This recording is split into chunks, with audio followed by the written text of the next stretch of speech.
ಆಕಾಶವಾಣಿ ಮೈಸೂರು.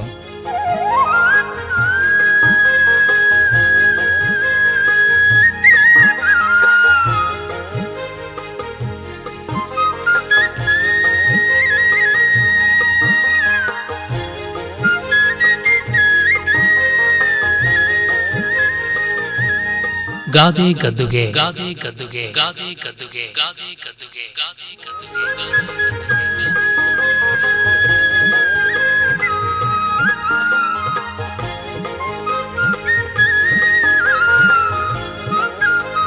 ರಚನೆ ಹಾಗೂ ಪ್ರಸ್ತುತಿ ಡಾಕ್ಟರ್ ಎಂಎಸ್ ವಿಜಯಹರನ್. ಒಲ್ಲದ ಗಂಡಂಗೆ ಮೊಸರಲ್ ಕಲ್ಲು. ಅಕ್ಕ ಅಕ್ಕ, ಅಪ್ಪಪ್ಪಪ್ಪ, ಅದ್ಯಾಕೋ ರಾಮು ಹಾಕ್ ಹೋಗ್ತಿದೀಯಾ? ಕಾಣಿಸ್ತಿಲ್ವಾ? ಇಲ್ಲೇ ಕೂತಿದ್ದೀನಲ್ಲ ನಿನ್ ಕಣ್ಮುಂದೆ ಪೇಪರ್ ಓದ್ತಾ. ಓಹ್ ಹೌದಲ್ವಾ, ಏನೋ ಇಂಪಾರ್ಟೆಂಟ್ ವಿಷಯ ನಿಂಗೆ ಹೇಳಬೇಕು ಅಂತ ಅಡುಗೆ ಮನೆ ಕಡೆ ಓಡ್ತಾ ಇದ್ದೆ, ಅಲ್ಲಿರ್ಬೋದು ನೀನು ಅಂತ. ಇರ್ಲಿ ಕೂತ್ಕೋ. ಈಗ ಹೇಳಪ್ಪ, ಅದೇನಂಥ ಇಂಪಾರ್ಟೆಂಟ್ ವಿಷಯ? ಅಕ್ಕ, ಇವತ್ತು ನಮ್ಮ ಕಾಲೇಜಲ್ಲಿ ಏನಾಯ್ತು ಗೊತ್ತಾ? ಏನಾಯ್ತು? ಆ ನಿನ್ನ ಫ್ರೆಂಡು ಕಪ್ಪು ಕಣ್ಣಿನ ಚೆಲುವೆ ಕಾಲೇಜಿಗೆ ಬರಲಿಲ್ವಾ? ಅದಕ್ಕೆ ನಿನ್ನ ಕಾಲೇಜ್ ಬೋರ್ ಆಗೋಯ್ತಾ? ಹೋಗಕ್ಕ, ರೇಗಿಸ್ಬೇಡ.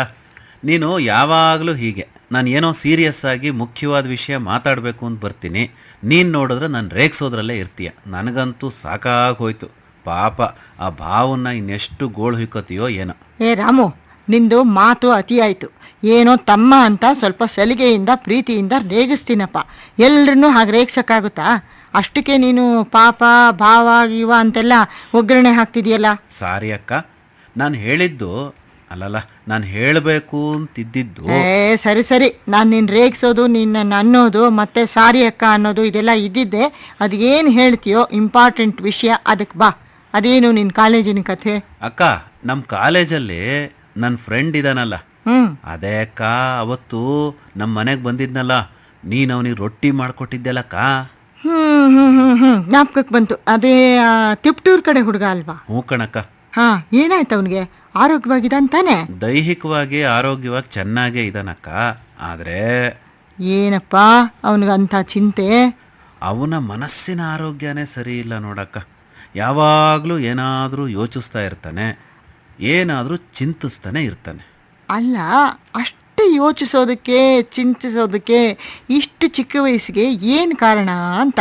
ಅಕ್ಕ, ನಮ್ಮ ಕಾಲೇಜಲ್ಲಿ ಒಬ್ಬ ಲೆಕ್ಚರರ್ ಇದ್ದಾರೆ ಕಣಕ್ಕ. ಅವರು ಚೆನ್ನಾಗೇನೋ ಪಾಠ ಮಾಡ್ತಾರೆ, ಆದರೆ ಬಹಳ ಮುಂಗೋಪಿ. ತಾನು ಹೇಳಿದ್ದೇ ಸರಿ, ಎಲ್ಲರೂ ತಾನು ಹೇಳಿದ್ದೇ ಕೇಳಬೇಕು ಅನ್ನೋ ಥರ ಧೋರಣೆ ಇರೋ ಮನುಷ್ಯ. ಅಯ್ಯೋ, ಎಷ್ಟೋ ಜನ ಹಾಗಿರ್ತಾರೆ ಬಿಡು ರಾಮು. ನಿಮಗೇನು, ಅವ್ರ ಪಾಠ ತಾನೇ ಮುಖ್ಯ. ಚೆನ್ನಾಗಿ ಪಾಠ ಕೇಳಿ ಅಷ್ಟೇ. ಹಾಗಲ್ಲಕ್ಕ, ನಮಗೆ ಮೇಷ್ಟ್ರಲ್ವಾ, ಪಾಠ ಮಾಡುವಾಗ ಏನಾದರೂ ಪ್ರಶ್ನೆ ಕೇಳ್ತಾ ಇರ್ತಾರೆ, ಉತ್ತರ ಹೇಳುವಾಗ ಸ್ವಲ್ಪ ವ್ಯತ್ಯಾಸ ಆದರೂ ಅವ್ರಿಗೆ ಸಿಕ್ಕಾಪಟ್ಟೆ ಕೋಪ ಬಂದ್ಬಿಡುತ್ತೆ. ಅಷ್ಟು ಕೋಪ ಮಾಡಿಕೊಂಡ್ರೆ ಹೇಗಪ್ಪ? ಅದು ಹೇಳಿ ಕೇಳಿ ಮೇಷ್ಟ್ರು ತಾಳ್ಮೆಯಿಂದ ವಿದ್ಯಾರ್ಥಿಗಳಿಗೆ ಪಾಠ ಹೇಳ್ಕೊಡ್ಬೇಕಲ್ವಾ? ಅಕ್ಕ, ನನ್ನ ಫ್ರೆಂಡ್ನ ಕ್ಲಾಸ್ನಲ್ಲಿ ಹೋದ್ವಾರ ಲೆಕ್ಚರರು ಪಾಠ ಮಾಡ್ತಾ ಇದ್ದಾಗ ಒಂದು ಪ್ರಶ್ನೆ ಕೇಳಿದ್ರು, ಅವನು ಸರಿಯಾಗಿ ಉತ್ತರ ಹೇಳಲಿಲ್ಲ. ಸರಿ, ಅವರು ಅದಕ್ಕೆ ಬಾಯಿಗೆ ಬಂದಾಗೆಲ್ಲ ಬೈದು, ನಿನ್ನಂಥವ್ರು ಇರೋದು ಅನ್ನಕ್ಕೆ ದಂಡ ಭೂಮಿಗೆ ಭಾರ ಅಂತಂದ್ಬಿಟ್ರು. ಅವನಿಗೆ ತುಂಬ ಬೇಜಾರಾಗೋಯ್ತು. ನಾನು ಸರಿಯಾಗಿ ಕಲಿತಿಲ್ಲ ಅಂತ ನೇರವಾಗಬೇಕಾದ್ರೆ ಬೈರಿ ಸರ್, ಆದರೆ ನೀವು ಪರ್ಸನಲ್ ಆಗಿ ಹರ್ಟ್ ಆಗೋ ಹಾಗೆ ಬೈಬೇಡಿ ಅಂತ ಅಂದ್ಬಿಟ್ಟ. ಮತ್ತೆ ಆ ಹುಡುಗನಿಗೆ ಎಷ್ಟು ಬೇಜಾರಾಗಿರಲ್ವಾ? ಅಷ್ಟೇ ಅಲ್ಲಕ್ಕ, ಅವತ್ತಿಂದ ಅವನ ಮುಖ ಕಂಡ್ರೆ ಆಗಲ್ಲ ಅವ್ರಿಗೆ.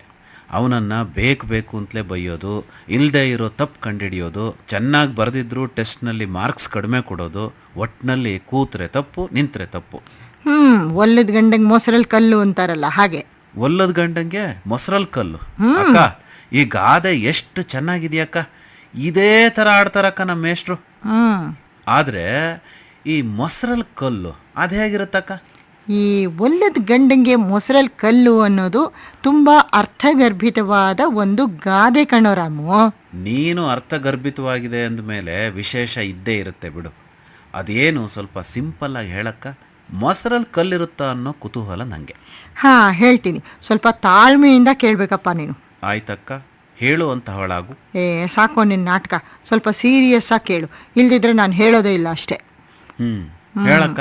ಈಗ ನೀನು ಹೇಳ್ತಿದ್ಯಲ್ಲ, ನಿನ್ನ ಲೆಕ್ಚರರ್ ತರಹದವರು ಬೇಕಾದಷ್ಟು ಜನ ನಮ್ಮ ಸಮಾಜದಲ್ಲಿ ಇರ್ತಾರೆ ಕಣೋ. ಸಂಸಾರಗಳಲ್ಲಿ, ಸ್ಕೂಲು, ಕಾಲೇಜುಗಳಲ್ಲಿ, ಆಫೀಸುಗಳಲ್ಲಿ, ನಗರಗಳಲ್ಲಿ, ಹಳ್ಳಿಗಳಲ್ಲಿ ಎಲ್ಲ ಕಡೆ ಇರ್ತಾರೆ ನೋಡು. ಇಂಥವ್ರಿಗೆ ಇನ್ನೊಬ್ಬರ ತಪ್ಪು ಹುಡ್ಕೋದೇ ಕೆಲಸ. ಮತ್ತೆ ಅಕ್ಕ, ಇನ್ ಕೆಲವ್ರು ಇರ್ತಾರೆ, ತಮಗೆ ಇನ್ನೊಬ್ರು ಯಾವ ಕಾರಣಕ್ಕೋ ಅಥವಾ ಕಾರಣ ಇಲ್ದಲೇನೋ ಸರಿ ಹೋಗಲ್ಲ ಅಂದ್ರೆ ಸಾಕು, ಅವರು ಮಾತಾಡಿದ್ದಕ್ಕೆಲ್ಲ ತಪ್ಪು ಕಂಡುಹಿಡಿತಾರೆ, ಮಾಡಿದ ಕೆಲಸದಲ್ಲೆಲ್ಲ ತಪ್ಪನ್ನ ಹುಡುಕ್ತಾನೆ ಇರ್ತಾರೆ. ಒಟ್ಟಿನಲ್ಲಿ ಪರಸ್ಪರ ಪ್ರೀತಿ ಗೌರವಗಳು ಇಲ್ಲದೇ ಇದ್ರೂ ಹೀಗಾಗುತ್ತೆ ಅಲ್ವಾ ಅಕ್ಕ? ಎಷ್ಟೋ ಮನೆಗಳಲ್ಲಿ ಅತ್ತೆ ಸೊಸೆನ ವಿನಾಕಾರಣ ಬೈಯೋದು, ಗಂಡ ಹೆಂಡ್ತಿನ ಬೈಯೋದು, ಹೆಂಡ್ತಿ ಗಂಡನ್ ಬೈಯೋದು ನಡೀತಾ ಇರುತ್ತಲ್ವಾ? ಮನೆಗಳಲ್ಲೇನು, ನಮ್ಮ ಸಮಾಜದಲ್ಲೇ ಇದೊಂದು ರೀತಿ ಅಂಟುರೋಗದ ತರಹ ಹರಡ್ಕೊಂಡಿದೆ ನೋಡು. ಈಗ ಒಳ್ಳೆ ಕೆಲಸ ಮಾಡೋರನ್ನ ಇತರರು ಸಹಿಸೋದಿಲ್ಲ, ಚೆನ್ನಾಗಿರೋ ಸಂಸಾರವನ್ನು ನೋಡಿ ಸಹಿಸೋದಿಲ್ಲ, ಒಳ್ಳೆ ವಿದ್ಯಾರ್ಥಿಗಳನ್ನು ನೋಡಿ ಸಹಿಸೋದಿಲ್ಲ. ಹೀಗೇ ಈ ಪಟ್ಟೆ ಬೆಳೀತಾ ಹೋಗುತ್ತೆ. ಯಾಕಕ್ಕ ಹೀಗೆ? ರಾಮು, ಮನುಷ್ಯರ ಮನಸ್ಸು ಮುಖ್ಯವಾಗಿ ನಿರ್ಮಲವಾಗಿರಬೇಕು. ಇನ್ನೊಬ್ಬರ ಬಗ್ಗೆ ಅಸೂಯೆ, ದ್ವೇಷದಿಂದ ಪೂರ್ವ ಪೀಡಿತವಾಗಿದ್ದರೆ ಚೆನ್ನಾಗಿ ಮಾತಾಡೋದು, ಮಾಡಿದ ಒಳ್ಳೆ ಕೆಲಸಗಳನ್ನು ಪ್ರಶಂಸೆ ಮಾಡೋ ಗುಣ ಇದೆಲ್ಲ ಬರೋದೇ ಇಲ್ಲ, ಗೊತ್ತಾಯ್ತಾ? ಕಾರಣ ಇಲ್ಲದೇನೆ ಅಥವಾ ತಮ್ಮಲ್ಲೇ ಒಂದು ಅರ್ಥವಿಲ್ಲದ ಕಾರಣ ನಿರ್ಮಿಸ್ಕೊಂಡು ಅಂಥವರು ಒದ್ದಾಡ್ತಿರ್ತಾರೆ, ಇನ್ನೊಬ್ಬರನ್ನ ಸದಾ ಆಕ್ಷೇಪಿಸ್ತಾನೇ ಇರ್ತಾರೆ. ಈಗ ನೋಡು, ಎಷ್ಟೋ ಮನೆಗಳಲ್ಲಿ ನೀನೇ ಹೇಳಿದೆಯಲ್ಲ, ಅತ್ತೆ ಸೊಸೆನ, ಸೊಸೆ ಅತ್ತೆನ ಕಂಡ್ರೆ ಆಗದೆ ಇರೋದು, ಮತ್ತು ಸೊಸೆ ಏನು ಕೆಲಸ ಮಾಡಿದ್ರು ಅದರಲ್ಲಿ ತಪ್ಪು ಕಂಡು ಹಿಡಿಯೋದು. ಅದೇ ತಪ್ಪನ್ನು ಮಗಳು ಮಾಡಿದ್ರೆ ಸುಮ್ಮನೆ ಇರ್ತಾರೆ ಅಲ್ವಾ? ಇದೆಲ್ಲ ನೋಡಿಲ್ವಾ ನೀನು? ಹಾಗೆ ಇಂಥವ್ರನ್ನ ನೋಡಿ ಈ ಒಂದು ಗಾದೆ ಹುಟ್ಕೊಂಡಿರ್ಬೋದು ಅಂತ ನನ್ಗನ್ಸುತ್ತಪ್ಪ ಅಲ್ವಾ? ಕಣಕ್ಕ, ನನಗೂ ಹಾಗೆ ಅನ್ಸುತ್ತೆ. ಇಂಥವ್ರು ನೋಡೆ ಒಲ್ಲದ ಗಂಡಂಗೆ ಮೊಸರಲ್ ಕಲ್ಲು ಅನ್ನೋ ಗಾದೆ ಹುಟ್ಕೊಂಡಿರ್ಬೋದು. ಮತ್ತೆ ಮೊಸರಲ್ಲಿ ಕಲ್ಲಿರೋದಕ್ಕೆ ಸಾಧ್ಯವೇ ಇಲ್ಲ ಅಲ್ವಾ ಅಂತಲೂ ಅನ್ಸುತ್ತಲ್ವಾ? ಕಣಕ್ಕ, ಹಾಲು ಪರಿಶುದ್ಧವಾದಲ್ವೇನಕ್ಕ?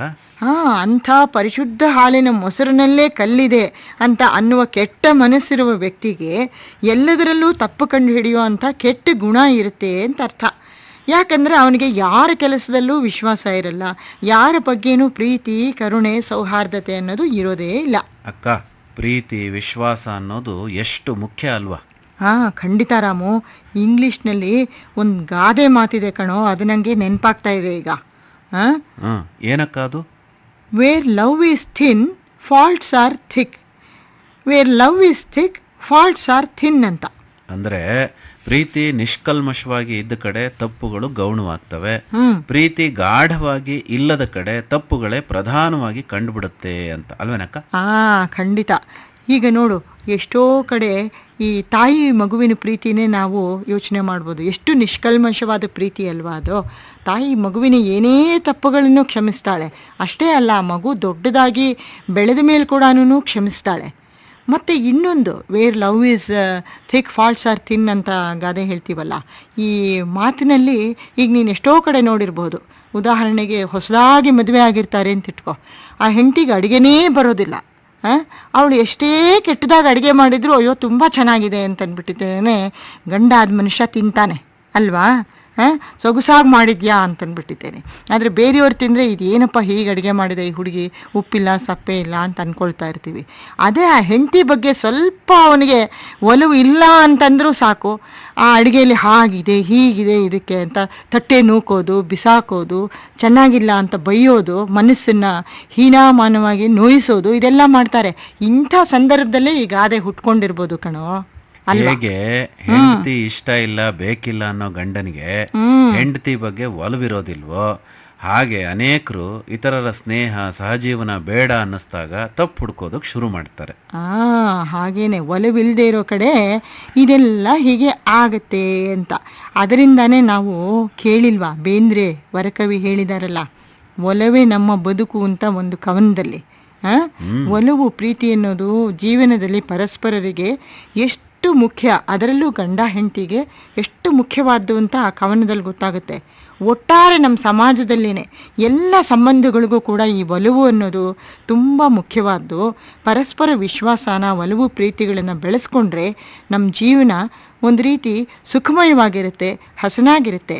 ಆ ಮೂಲಕ ಮನೆ ಮತ್ತು ಮನ ಎಲ್ಲ ಬೆಳಗುತ್ತಲ್ವಾ? ಸಮಾಜ ಕೂಡ ಆರೋಗ್ಯಕರವಾಗಿರುತ್ತಲ್ವೇನಕ್ಕ? ರಾಮು, ನಿನ್ನ ಹತ್ರ ಮಾತಾಡ್ತಾ ತಿಂಡಿ ಮಾಡೋದೇ ತಡ ಆಗೋಯ್ತು ನೋಡು. ಬೇಗ ರೊಟ್ಟಿ ತಟ್ಬಿಡ್ತೀನಿ. ಒಂದು ಸ್ವಲ್ಪ ಈರುಳ್ಳಿ ಮಾತ್ರ ನಾನು ಹೆಚ್ಚಿಕೊಡೋದಿಲ್ಲ. ನಂಗೆ ಕಣ್ಣಲ್ಲೆಲ್ಲ ನೀರು ಬರುತ್ತೆ. ಹೋಗಕ್ಕ, ನಾನು ಓದ್ಕೋಬೇಕು. ಜಾಣ ಅಲ್ವಾ ನೀನು? ಬೇಗ ಒಂದು 4 ಈರುಳ್ಳಿ ಹೆಚ್ಚಿಕೊಟ್ಬಿಡು ಸಾಕು. ಸಾಕು ನೀನು ಪೂಸಿ ಮಾಡಿದ್ದು. ರೊಟ್ಟಿನೂ ಬೇಡ, ಈರುಳ್ಳಿ ಹೆಚ್ಚೋದು ಬೇಡ. ಅಕ್ಕ, ಎಲ್ಲಾದರೂ ಹೋಟ್ಲಿಗೆ ಹೋಗಿ ಮಸಾಲೆ ದೋಸೆ ತಿನ್ಕೊಂಬರೋಣ, ನಡಿ. ಐಡಿಯಾ ಏನೋ ಚೆನ್ನಾಗಿದೆ. ಆದರೆ ನಿಮ್ಮ ಭಾವನ್ನ ನೀನೇ ಕರಿಯಪ್ಪ. ಅವ್ರು ನಾನು ಕರೆದ್ರೆ ತಿಂಡಿ ಮಾಡೋಕ್ಕೆ ನಿಂಗೆ ಸೋಮಾರ್ತನ ಹಾಗೆ ಹೀಗೆ ಅಂತ ರಾಗ ತೆಗಿತಾರೆ. ನೀನೇ ನಂಗೆ ಮಸಾಲೆ ದೋಸೆ ಇವತ್ತು ತಿನ್ನಲೇಬೇಕು ಅಂತ ಅನ್ನಿಸ್ತಾ ಇದೆ ಭಾವ ಅಂತ ಹೇಳು. ಆವಾಗ ಮರೀದೆ ಬರ್ತಾರೆ. ಓಕೆ, ನಾನೇ ಕರಿತೀನಿ ಭಾವನ್ನ. ಭಾವಾ, ಓ ಮೈ ಡಿಯರ್ ಭಾವಾ. ಗಾದೆ ಗದ್ದುಗೆ ಕೇಳುತ್ತಿದ್ದೀರಿ.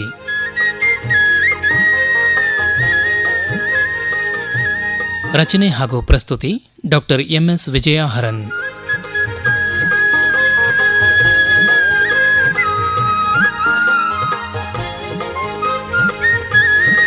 ನಿರೂಪಣೆ N ಕೇಶವಮೂರ್ತಿ.